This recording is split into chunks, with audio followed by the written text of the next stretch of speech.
To insert charts and graphs into a Google spreadsheet on the iPad, same general rules apply as everything else on the iPad. First thing you're going to do is open the assignment. You're going to get the document and then you're going to hit that send to button. I don't know what they call it, but in the top right, there's the arrow with the box.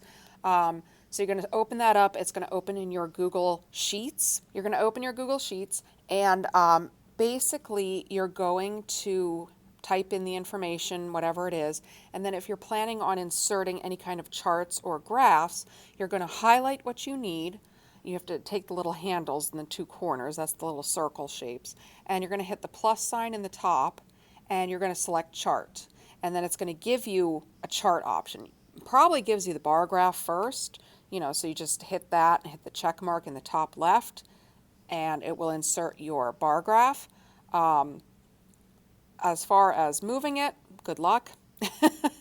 There we go. So you should be able to just highlight it and then move it around. It's going to take a little bit because iPads are a little finicky. And of course, you can resize it with those handles and everything like that. To do the pie chart, it's the exact same operation though. You're just going to highlight what you want, go into the plus, hit chart, and you're going to select instead pie chart.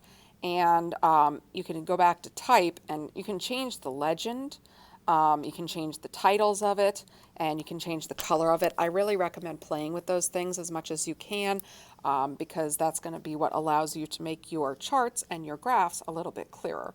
So you just insert that guy and let's see if I can get it to resize. Well, at least that did something, right? There we go.